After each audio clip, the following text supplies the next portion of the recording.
સમજો કે અહીંયા આગળ કેવું થાય છે કે તમે ભણી ગયા છો કે ડાલ્ટનનો નિયમ વાપરવો કેમ.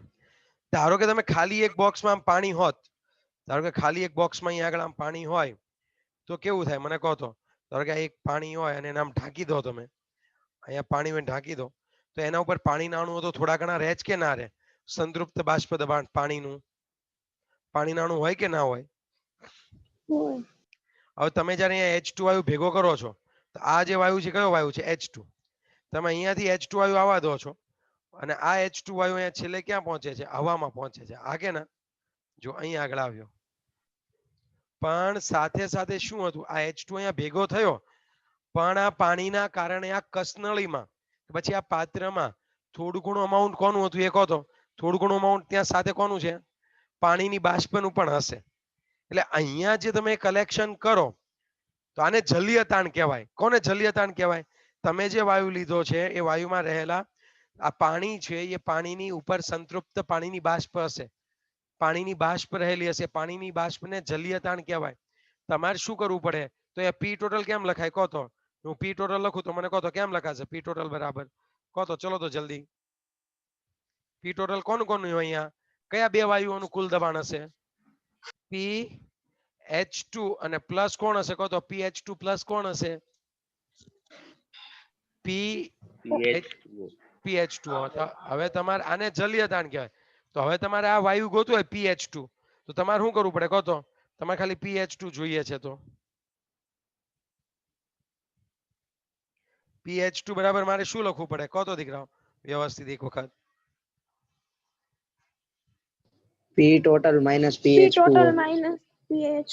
હા, એ તમને કેમ ખબર પડી?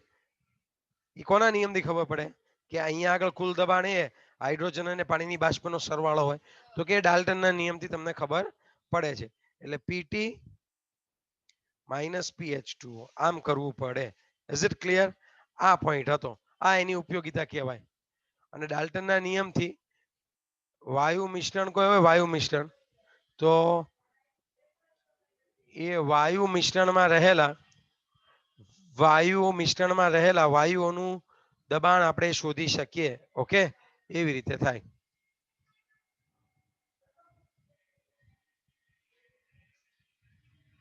Okay done. પડી ગઈ સમજ કે હજી બાકી છે?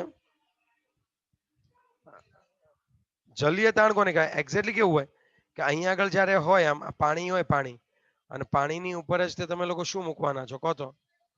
કે જ્યારે પાણીની ઉપર જ તમે લોકો અહીંયા આગળ પાણીની ઉપર જ તમે લોકો આ રીતે આમ રાખશો તો કેવું થશે કહો તો. આ H2O છે અને આ H2O ની ઉપર છે. ઓકે, આ H2O છે અને હવે એમાં આપણે N2 વાયુ H2 વાયુ કલેક્ટ થાય આમાં તો H2 વાયુ હોય તો PH2 બરાબર P ટોટલ માઇનસ PH2O. શુષ્ક વાયુનું તમારે દબાણ જોઈતું હોય તો તમારે કોણ બાદ કરવું પડે કહો તો. શુષ્ક વાયુનું દબાણ જોઈતું હોય તો કોણ બાદ કરવું પડે કહો તો. પાણીની બાષ્પ બાદ કરવી પડે. ચલો થઈ ગયું ક્લિયર કે હજુ બાકી છે? Okay okay done. Okay sir. હવે પછીને આપણે વાત કરીએ તો ખાસ સમજજો કેવી રીતનું હોય. તો હવે આપણે વાત કરીએ તો દાખલાની વાત કરીએ. એના પછી જો નીચે તરત જ ડાલ્ટનના નિયમની નીચે દાખલો હતો એક. જોયો તમે ડાલ્ટનના નિયમમાં દાખલો? હા કે ના? હા શું છે એ દાખલો જોઈએ તો આપણે કહો તો. કોઈ વાંચશે એ? કોઈ વાંચશે એ દાખલો? હા બોલ વાંચ ચાલ દીકરા. નિયન ડાયોક્સિજન નું મિશ્રણ ઉભા રહેજો. 70.6 વાંચવા નહીં મળવાનું. એટલી લીટી વાંચી ભાઈ વિચારવાનું કે ભાઈ એક પાત્ર છે અને એ પાત્રમાં કયા બે વાયુઓ છે કહો તો. એક નિયોન નિયન ડાયોક્સિજન અને ડાયોક્સિન, આ બે વાયુ. ચાલો હવે બોલ. 70.6 ગ્રામ ડાયોક્સિજન ઓકે, આ 70.6 ગ્રામ છે. ઓકે, અને 167.5 ગ્રામ નિયન ધરાવે છે. 167.5 ગ્રામ નિયોન ધરાવે છે. તો હવે જો નળાકારમાં વાયુઓના મિશ્રણનું દબાણ 25 બાર હોય તો એટલે ટોટલ 25 બાર થાય. હા ને? હા તો હા તો મિશ્રણમાં ડાયોક્સિજન અને નિયોનના આંશિક દબાણ કેટલું હશે? PNE અને PNE અને બીજું કોણ હશે? PO2. કેટલું હશે કહો? ચલો કહો. તો હવે આ કુલ દબાણ આપ્યું છે ને આંશિક દબાણ શોધવાનું. ધારો કે મારે PO2 શોધવું છે તેનું સૂત્ર શું થાય? ચલો વિભાગીય દબાણ હોય તો PO2 બરાબર O2 ના મોલ અંશ ગુણ્યા P ટોટલ. તમારી પાસે P ટોટલ તો છે, તમારી પાસે કોણ નથી? તમારી પાસે કોણ નથી? મોલન્સ. મોલ અંશ નથી. તો મારે મોલ અંશ શોધવા હોય O2 ના, તો હું કેવી રીતે ગોતી શકું? O2 ના મોલ છેદમાં O2 ના મોલ વત્તા નિયોન ના મોલ. તો હવે તો આ બંને મારે શોધવા પડશે અલગ અલગ. ચલો NO2 કહી દો મને. NO2 બરાબર શું થશે કહો તો? NO2 બરાબર શું થશે કહો તો દીકરાઓ?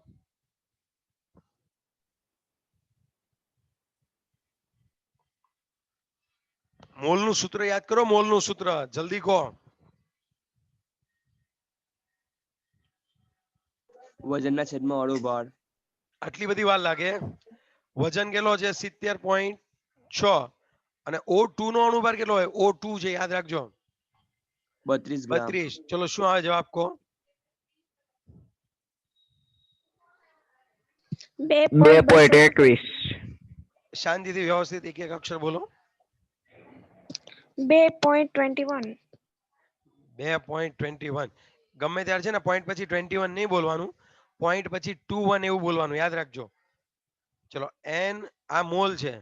ચલો પછી કોણ છે? N neon.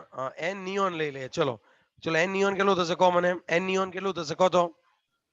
167.5. 167.5 ભાગ્યા કેટલા કરું કહો? ભાગ્યા કેટલા કરું? 20 ગ્રામ. 20. નિયોન 10 હોય પરમાણુ ક્રમાંક, લગભગ ડબલ જેટલું થાય. 20 કરું તો જવાબ કેટલો આવે છે કહો? 8.375. 8.375. ઓકે. હવે તને O2 ના મોલ અંશ મળી જશે. આવડશે ગોતતા? ચલો O2 ના મોલ અંશ કેવી રીતે ગોતાય? ઉપર O2 ના મોલ 2.21 છેદમાં 2.21 પ્લસ 8.375. એવું બોલવાનું નહીં એમ.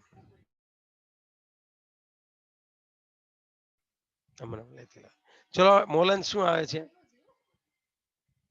એક સેકન્ડ.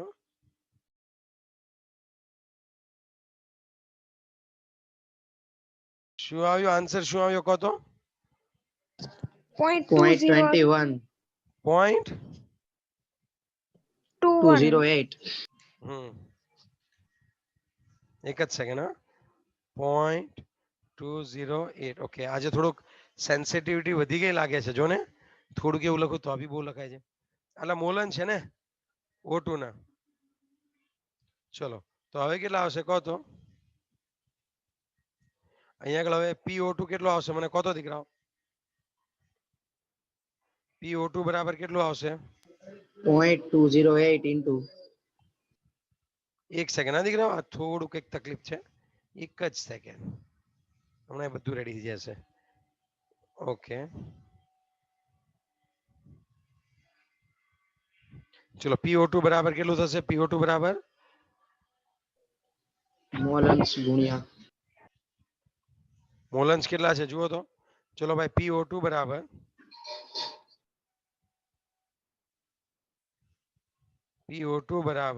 ચલો મોલન્સ કેટલા છે? 0.208. 8.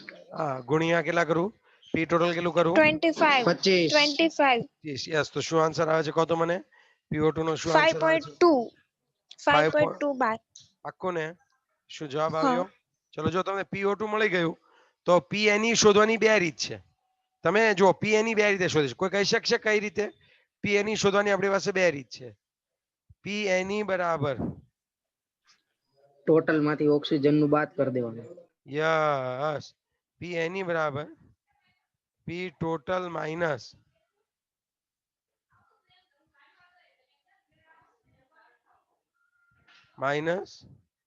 P total minus PO2. PO2. બોલો P ટોટલ કેટલું છે? 25 માઇનસ 5.2. શું જવાબ આવે છે કહો તો? 19.75. 19. 19.8. 75.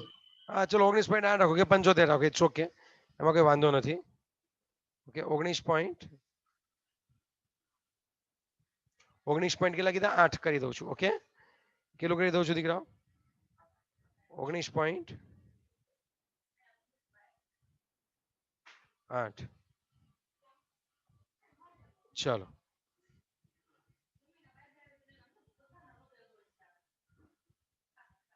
લખતા નથી ફાવતું આજે, કઈક તકલીફ પડી ગઈ છે, કઈ વાંધો નહીં, થઈ જશે તો. હા થયું. ચલો 19 પોઈન્ટ, થોડુંક બળ દેવું પડે છે. 19.8 બાર થશે. Okay yes or no? Yes. ચલો હવે કોઈને કઈ ડાઉટ હોય તો તમે આમાં પૂછી શકો છો. શું કરવાનું એથી ખબર પડી ગઈ તમને દીકરાઓ? કે ભાઈ આમાં જે છે એ મોલન્સ તમારે શોધવાના હતા, અને એક વખત તમે મોલન્સ શોધી લો પછી સીધો તમારો શું આવી જશે? જવાબ આવી જશે. બીજું કશું જ નથી આમાં. લાસ્ટ ટાઈમ ગઈકાલે બી આપણે આવું શીખેલા હતા, હા કે ના? Yes or no? Yes. હા. ઓકે ચલો હવે આપણે Yes. બીજી વાત કરીએ. ચલો હવે આપણે કોની વાત કરવાની છે મને કહો નેક્સ્ટ પોઈન્ટમાં? વાયુઓનો ગતિજ ઉર્જા આણ્યવાદ. ઓકે એકચ્યુઅલી આપણે સિલેબસમાંથી ગુજરાત બોર્ડ વાળાએ તો કાઢી નાખ્યું છે લગભગ, છતાં પણ આપણે જે છે એ હું તમને શીખવાડવાની ટ્રાય કરું છું, બરાબર છે? મીન્સ બધા જ પોઈન્ટ આવી જશે, કોઈ ચિંતા કરવાની જરૂર નથી. હવે આપણે જ્યારે વાયુની વાત કરીએ તો તમને ખબર જ હશે કે વાયુ હોય તો આપણે એવું ધારી શકીએ કે વાયુ એકદમ પાત્રમાં રેન્ડમ ગતિ કરતો હોય, હા કે ના? યસ ઓર નો? વાયુ હોય એ પાત્રમાં શું કરતો હશે કહો તો મને? હા. એકદમ રેન્ડમ ગતિ કરતો હોય. જો મારી બેકગ્રાઉન્ડમાં દેખાય છે તમને ક્લિયર કે નથી દેખાતું? અને એવું હોય હા દેખાય. તો હા, એવું હોય તો હું તમને એ ઇમેજ જ તે છે એ બતાવી દઉં, પછી કઈ વાંધો જ નથી. ઓકે કંટ્રોલ સી કરી દઈએ, અહીંયા પેસ્ટ કરી દો એટલે સીધી જ શું આવી જાય? ઇમેજ આવી જાય. નથી આવતી ઇમેજ ભાઈ? ઓકે ઇમ્પોર્ટ કરી દઈએ, આપણી પાસે ઘણા ઓપ્શન છે, કોઈ ઇશ્યુ નથી. ઇમ્પોર્ટ કરી દઈએ. ચલો ભાઈ ક્યાંથી ઇમ્પોર્ટ કરશું ભાઈ? એને આપણે ડેસ્કટોપ ઉપરથી ઇમ્પોર્ટ કરશું. લો આમ નો આવે તો આમ. ક્લિયર વાત? હા કે ના? ચલો હવે તમે સમજો કે આ તમારી પાસે શું આવી ગયું મને કહો તો? ચલો તમારી પાસે શું આવી ગયું કહો તો મને? ગેસ વિશે આમ અભિધારણા આવી ગઈ કે ના આવી ગઈ? થોડું ઘણું ગેસ વિશે તમને આમાં માહિતી મળશે, હા કે ના? હા. હવે હા, હવે એ બધી વાત છે કે આ વૈજ્ઞાનિકોએ બધા જ આપણા જે હતા બધા જ નિયમોનો અભ્યાસ કર્યો, અને પછી એ લોકોએ એક વાયુઓના ગતિજ ઉર્જાનો એક આણ્વીયવાદ આપ્યો. વાયુઓની શું કર્યું એ લોકોએ કહો તો મને? ગતિજ ઉર્જા જે છે એ ગતિજ ઉર્જાનો આણ્વીયવાદ આપ્યો. શું આપ્યો એને? આણ્વીયવાદ આપ્યો. ઓકે હવે તમે લોકો ખાસ સમજો. પહેલો વાત લઈએ આપણે, એની બધી શું ધારણાઓ હતી એ લઈએ. તેમાં પહેલી ધારણા એ આવશે કે વાયુઓ એક સરખા કણોની મોટી સંખ્યા ધરાવે છે. વાયુઓ શું હશે? એક સરખા અણુઓની મોટી બધી સંખ્યા ધરાવતા હશે. જો તો દેખાય છે? અને હા. આ અણુઓ એકબીજાથી નાના હોય. આ અણુઓ એકબીજાથી કેવા હોય છે દીકરાઓ? જુઓ તો નાના હોય છે, હા કે ના? અને એમની વચ્ચેનું અંતર બહુ કેવું હોય? વાયુના અણુનું કદ અણુ વચ્ચે રહેલી જગ્યાની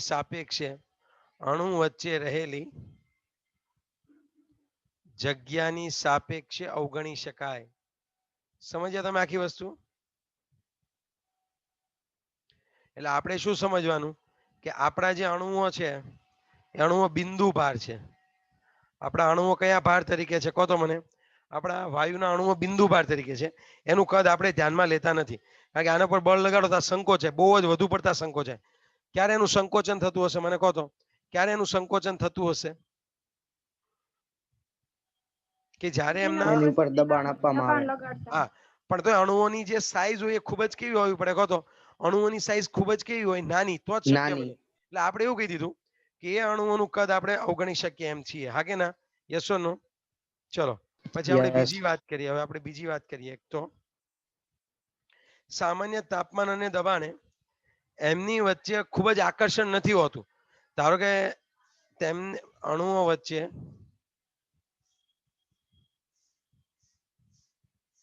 આકર્ષણ જે છે એ કેવું હોય? નહિવત હોય. અણુઓ વચ્ચે આકર્ષણ કેવું હશે? નહિવત હશે. તમે સમજો, અહીંયા હું ઘન પદાર્થ મૂકું તો શું ઘન પદાર્થના અણુ એકબીજાથી દૂર ભાગવા માંડે? શું ઘન ના. પ્રસરવા માંડે? ધારો કે મારી હાથમાં ના. પેન છે તો હું આ પેન આમ લાંબી થઈ જશે, ટૂંકી થઈ જશે? નહીં. એમાં અણુઓ શું છે? જકડાયેલા છે. પણ અહીંયા ધારો કે મેં અહીંયા એક વાયુ રાખું, એક પાત્રમાં વાયુ અને વાયુનું ઢાંકણ ખોલ નાખું, ચલો શું થાય મને કહો? આ એક પાત્ર છે, હવામાં પ્રસરી જાય. હવામાં શું થશે? એકદમ કહો તો. વાયુના અણુઓ હવામાં પ્રસરી જશે, હા કે ના? યસ ઓર નો? પ્રસરી જાય. તો વાયુના હા. અણુઓ હવામાં પ્રસરી જાય તો શું થાય? કહો તો. વાયુના અણુઓ હવામાં પ્રસરી જાય તો શું થાય? કહો તો. હવા સાથે ભળી જાય. હવા સાથે મતલબ પ્રસરે ક્યારે? જ્યારે એમના અણુઓ વચ્ચે આકર્ષણ બળ કેવું લાગતું હોય? કહો તો. નહિવત લાગતું હોય. નહિવત. હા. અને એને જે અવકાશ મળે ત્યાં ઈ ભાગવા માંડે. થર્ડ વન, ત્રીજો પોઈન્ટ સમજજો. આપણે ધારો કે એવું ધારી લઈએ, મારે અણુઓનો આકાર જો તો એક ફોટો પાડી લેવાનો. મેં તમારી સામે અત્યારે રાખ્યું છે, આ ફોટો રાખ્યો છે, એ મેં શું કર્યું છે? કોઈ એક સમયે અણુઓનું સ્થાન બતાવ્યું છે. તમને શું લાગે છે? અણુ આમનામ જ પડ્યા રહેતા હશે? ના, ગતિ કરતા. પડી ગઈ ને સમજ તમને? પણ આપણે શું, તમારે એનો આકાર ફિક્સ નથી હોતો, અને જો તમારે આકાર ફિક્સ જોઈતો હોય તો ટી સમય એનો ફોટો તમારે પાડી લેવાનો, હા કે ના? ઓકે. અને હંમેશા વાયુના અણુઓ યાદ રાખો કે ભાઈ વાયુના અણુઓ સતત, તમારે પૂછવાનું નથી પણ સમજવાની વાત છે કે આપણી આ અભિધારણાઓ છે. અત્યાર સુધી આપણે જે રીતે બધા નિયમ જોયા, જે રીતે આપણે અન્ડરસ્ટેન્ડિંગ કરી, એ રીતની વાત છે કે વાયુના અણુઓ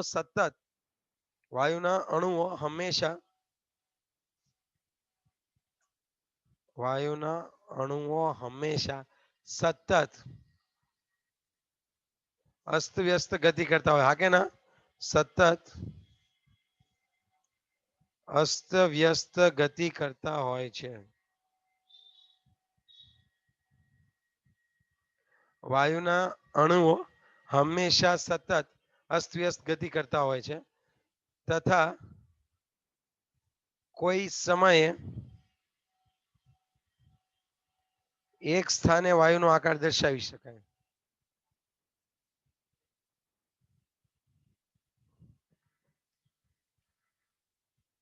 આકાર ચોક્કસ હોય. હવે અત્યારે તમે સમજો, અત્યારે આનો આકાર ચોક્કસ છે આ રીતનો, કે મેં એ સમયે ફોટો પાડ્યો એટલે, હા કે ના? Yes or no? યસ. પાક્કું?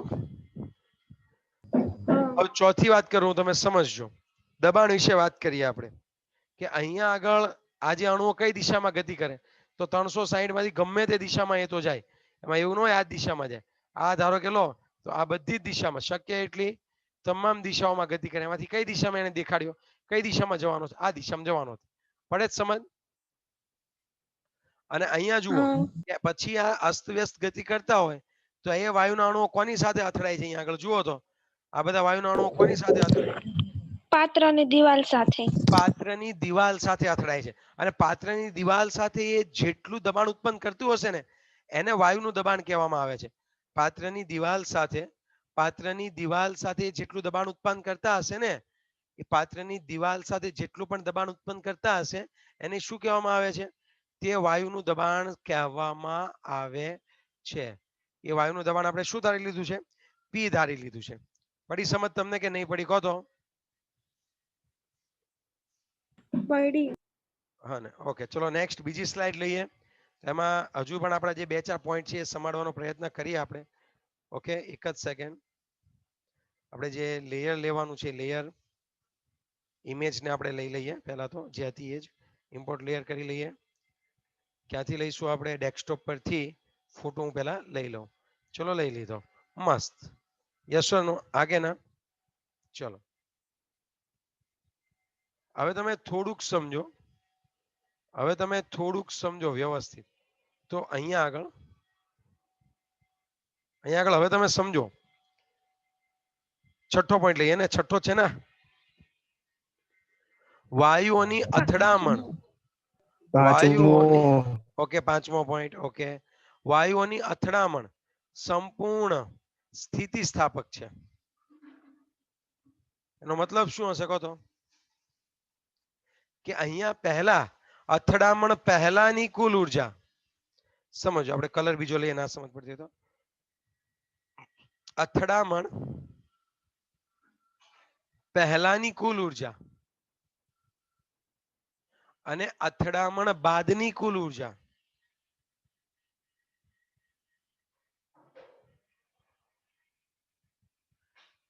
કેવી હશે કહો તો? સમાન હશે. સમજ્યા તમે? હા સર, એવું કેમ? હવે તમે સમજો, જ્યારે અહીંયા બે પરમાણુ અથડાય તો એકબીજાને ઉર્જાનો વિનિમય કરે, પણ આની 15 ને આની 30 હોય તો આ 5 આપે તો આ 25 થાય ને ઓલો 25 થઈ જાય. પછી ઘણી વખત કેવું થાય, એકની ઉર્જા વધે તો એકની ઉર્જા ઘટે, પણ બધાનો વ્યક્તિગત સરવાળો કરો તમે તો એ સરવાળો કેવો રહેવાનો છે? અચળ રહેશે. હા, અચળ રહેશે. હવે તમે એમ કહો સાહેબ તમને કેમ ખબર પડી?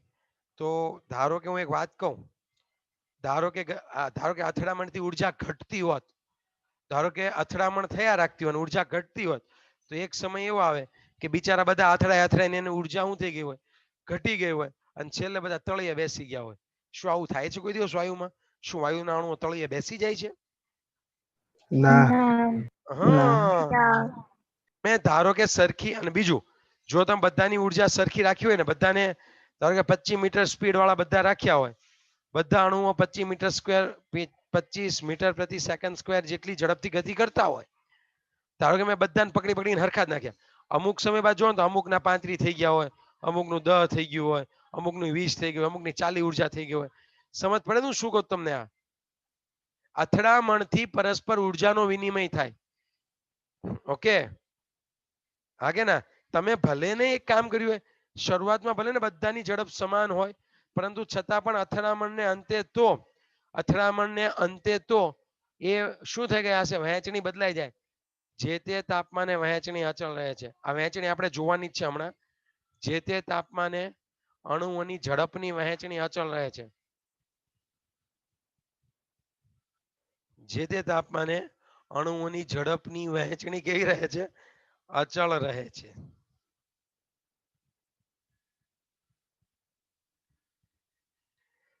ઓકે, અને છેલ્લે પોઈન્ટ એક યાદ રાખવાનો છે કે તમે જેમ તાપમાન વધારશો એમ શું થશે કહો તો? જેમ તમે તાપમાન વધારશો એમ શું થાય? વિચારીને કહો તો.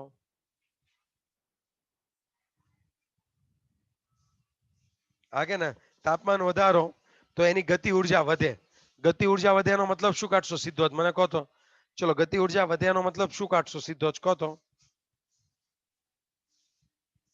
ગતિ ઉર્જા વધી એનો સીધો મતલબ શું કાઢશો દીકરાઓ? જણાવો તો મને સહેજ.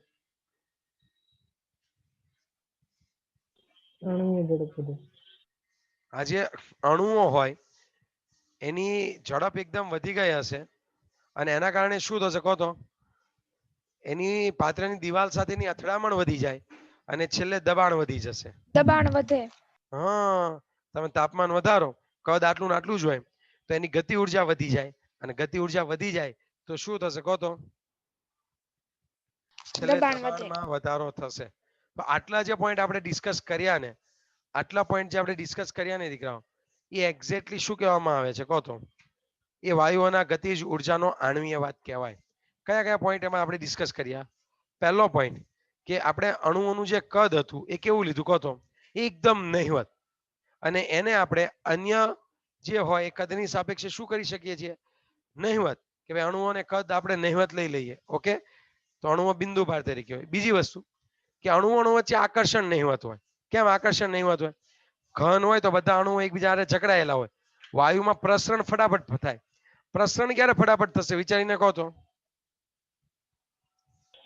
ઝડપ વધારે છે. ઓકે, છેલ્લે વાયુઓનું દબાણની વાત કરીએ. વાયુઓનું દબાણ કેવું હોય કહો તો? તો કે અહીંયા અથડામણ પામતા હોય, સતત અસ્તવ્યસ્ત ગતિ કરતા હોય, ગમે તે દિશામાં અથડામણ પામી શકે. જ્યારે પાત્રની દિવાલ સાથે અથડાય તો ત્યાં આગળ શું ઉત્પન્ન કરે છે કહો તો? ત્યાં આગળ શું ઉત્પન્ન કરે છે?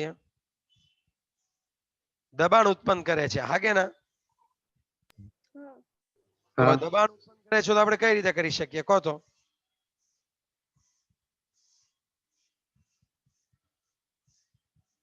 અહીંયા વાયુનું દબાણ ઉત્પન્ન કરે તો કઈ રીતે થાય? વિચારીને જવાબ આપો કે સાહેબ તો એ આખું જે અથડામણથી જે દબાણ ઉત્પન્ન થાય ને એને જ તે વાયુઓનું આપણે શું કહી દેવાનું છે? એને જ તે વાયુઓનું આપણે શું કહી દેવાનું છે? આણ્વીય વાદ. કુલ દબાણ એમ. એ આણ્વીયવાદનો ટોપિક છે એ.